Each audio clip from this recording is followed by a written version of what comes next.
जय श्री साईं, जय श्री गुरुदेव। श्री गुरु भागवत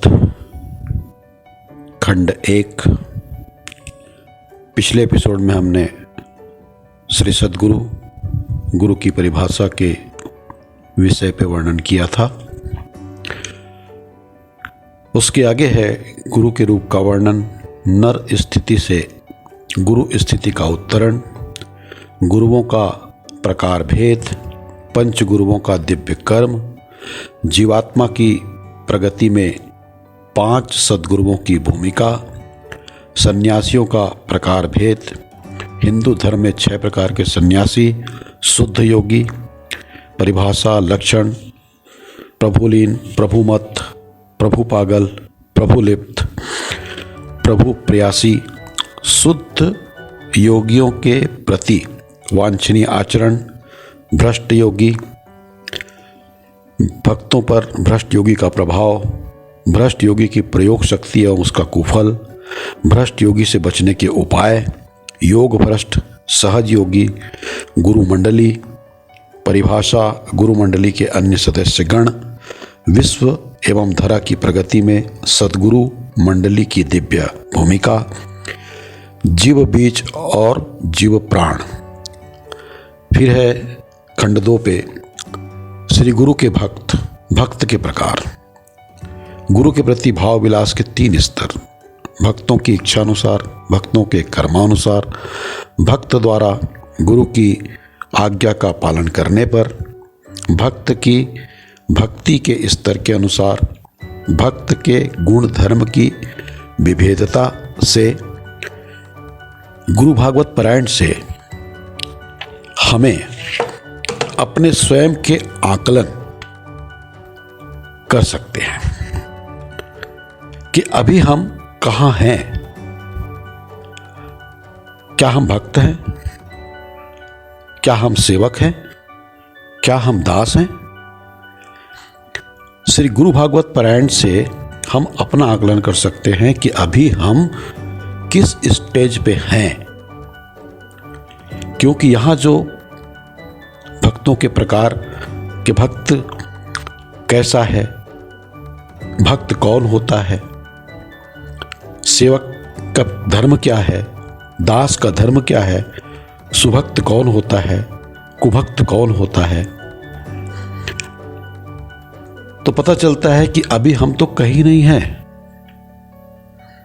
पता नहीं हमारी स्थिति अभी कहाँ है।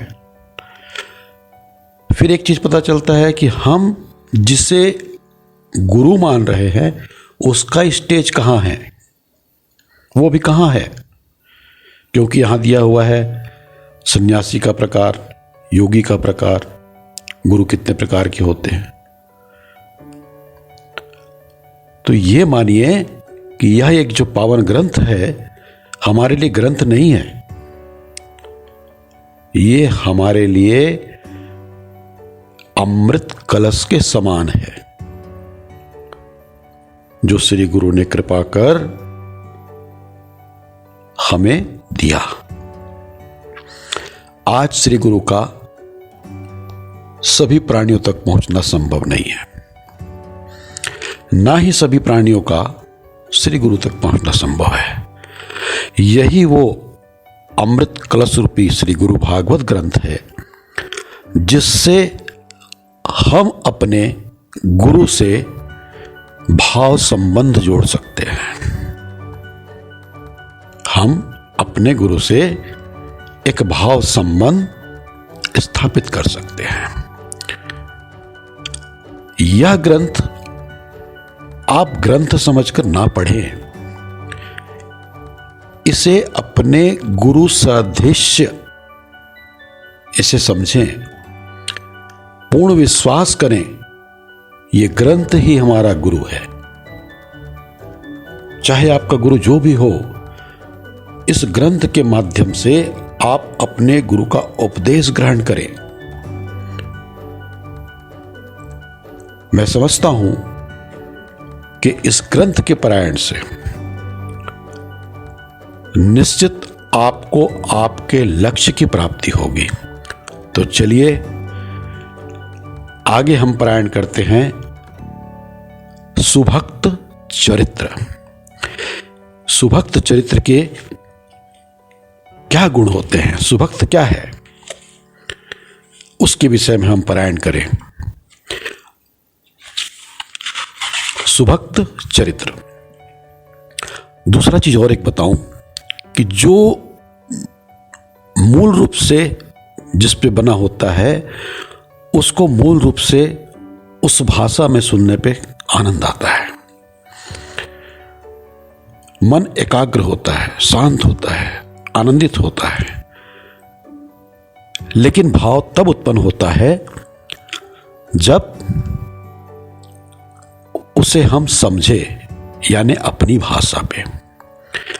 इसीलिए श्री गुरु द्रवित होकर आज हर भाषाओं पे इस ग्रंथ का रूपांतरण करवा दिया, और आज हमें इस आनंद के साथ साथ उस शब्दों को समझने का भी प्रभु ने हम पर कृपा की। तो आइए, मैं केवल 2 लाइन उड़िया पे पढ़ूंगा, फिर बाकी सब हिंदी पे अनुवाद करते जाऊंगा। गुरु कृपा हेले प्राप्त भगत हुए शुद्ध पूत, किछि ना मांगे आउकारे, पढ़ी रहोई गुरुद्वारे। गुरु कृपा प्राप्त होने पर भक्त शुद्ध एवं पवित्र हो जाता है। गुरु कृपा प्राप्त होने पर भक्त शुद्ध एवं पवित्र हो जाता है। फिर वह किसी से कुछ भी नहीं मांगता और वह गुरुद्वार पर पड़ा रहता है। जब भोग की प्रवृत्ति कम हो जाती है तब वह निवृत्ति मार्ग में चलने लगता है। फिर उसकी भाव तृष्णा कटने लगती है और मन में वितृष्णा जागृत होती है। अपने कर्म बंधन का ज्ञान होने पर वह पश्चाताप करता है। फिर वह धीरे धीरे भौतिक इच्छाओं का त्याग करता है और श्री गुरु से केवल शुद्ध वस्तु आध्यात्म ही मांगता है। कृपा धन द्वारा कृपा किए बिना आध्यात्मिक ज्ञान नहीं मिलता। गुरु बिना अपने पास बैठाकर कौन पढ़ाएगा, हाथ पकड़कर कौन सिखाएगा। श्री गुरु भक्त के अशुद्ध शरीर और मन के विकृत भाव को शक्तिपात करके शुद्ध एवं पवित्र करते हैं। हे गुरुदेव महाभाग, भक्त आपके त्याग को समझ नहीं पाता। भक्त आपके त्याग को समझ नहीं पाता। प्रच्छन्न रूप से सब कर्म करते हो और भक्त को सुनाम देते हो। प्रच्छन्न रूप से सब कर्म करते हो और भक्त को सुनाम देते हो। भक्त का अहंकार क्रमशः क्षीण होने पर, भक्त का अहंकार क्रमशः क्षीण होने पर उसका मन कोमल होता जाता है। गुरु कृपा से वह सहज रूप में प्रगति पथ पर धीरे धीरे अग्रसर होता है।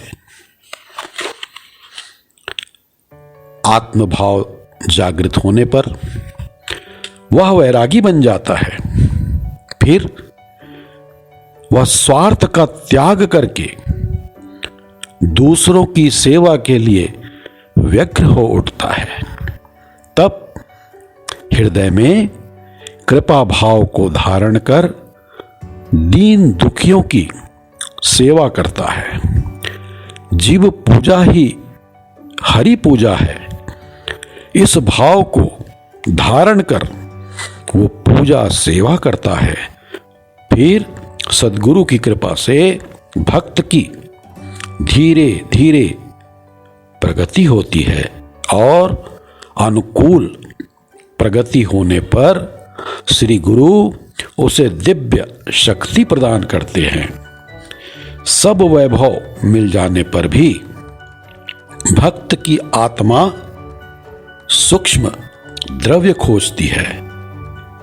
सब वैभव मिल जाने पर भी भक्त की आत्मा सूक्ष्म द्रव्य खोजती रहती है, लेकिन सूक्ष्म वस्तु की प्राप्ति दुर्बल होती है और श्री गुरु की कृपा के बिना उसकी प्राप्ति संभव नहीं है। जिसका गुरु के प्रति समर्पण होता है, जिसका गुरु के प्रति समर्पण होता है, यहां मैं 1 मिनट रुकूंगा। जिसका श्री गुरु के प्रति समर्पण होता है, समर्पण का अर्थ श्री गुरुदेव ने आध्यात्मिक विचार पुस्तक पे समर्पण का बहुत सुंदर अर्थ समझाया है कि समर्पण तन मन धन तक ही नहीं, इच्छा का भी अर्पण। जब तक आपकी इच्छा का अर्पण नहीं होगा, समर्पण पूर्ण नहीं होता। और समर्पण कहने मात्र से समर्पण नहीं होता, उसके लिए त्याग की आवश्यकता पड़ती है, अपने स्वार्थ की त्याग की आवश्यकता पड़ती है। तो तन मन धन के साथ इच्छा का भी अर्पण। जिसका श्री गुरु के प्रति समर्पण होता है, उसके कर्म सहज रूप से संपन्न होते हैं। श्री गुरु शुद्ध ज्ञान तत्व सिखाकर, श्री गुरु शुद्ध ज्ञान तत्व सिखाकर उसे मुक्ति का मार्ग दिखाते हैं। श्री गुरु का आदेश मानकर ज्ञानी शुद्ध पथ पर चलता है, परंतु कुतर्क के खेल में पड़ने पर वो माया के जाल में फंस जाता है। श्री गुरु का आदेश मानकर ज्ञानी शुद्ध पथ पर चलता है, परंतु कुतर्क के खेल में पड़ने पर वो माया के जाल में फंस जाता है। श्री गुरु की कृपा होने पर अपात्र भी सुपात्र हो जाता है। श्री गुरु की कृपा होने पर अपात्र भी सुपात्र हो जाता है। जिसकी गुरु से जितनी संगति होती है, उसके शुद्ध गुण उतने ही प्रस्फुटित होते हैं। अब यहां गुरु की संगति का अर्थात फिजिकली दिन भर गुरु के साथ रहने की आवश्यकता नहीं है। आप भाव रूप से गुरु के साथ हर क्षण जुड़े रहिए। हर छोटे और बड़े कार्य पे अपने गुरु को अपने साथ रखिए, स्मरण करिए। चाहे जो भी कर्म आप करते हो, चाहे खाना खाते हो, पानी पीते हो, चाय पीते हो, अपने गुरु का स्मरण करिए। हर कार्य में अपने गुरु को अपने साथ भाव रूप से रखने का प्रयास करिए। तो इससे हमारे जो दुर्गुण है वो धीरे धीरे धीरे धीरे कम होते जाएंगे। क्योंकि जब पिता साथ में होता है तो पुत्र गलत कार्य नहीं करता। वैसे ही आप इस ग्रंथ को एक लाल पोथी पर बांधकर, लाल कपड़े पर बांधकर इसे पूजन स्थान पर रखें और अपना गुरु सदृश मानकर, अपने गुरु सदृश मानकर इसका वैसा ही सम्मान कैसे करें जैसे गुरु हमारे घर उपस्थित हैं, और घर पे वैसा ही व्यवहार करने का प्रयास करें और अपने परिवार से वैसा व्यवहार करने के लिए प्रयास करें कि गुरु यहाँ उपस्थित हैं।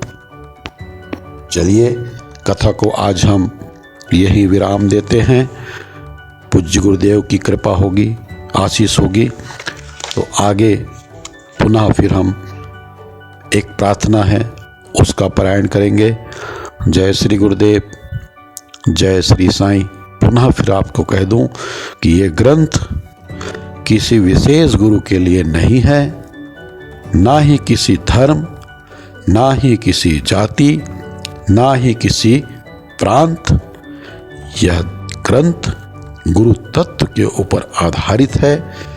आप अपने गुरु का ध्यान करिए, जिसे भी आप गुरु मानते हैं, अपने गुरु का ध्यान कर इस ग्रंथ का पारायण, श्रवण, मनन करें।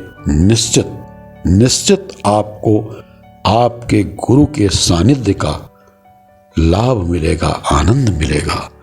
जय श्री गुरुदेव, जय श्री साईं।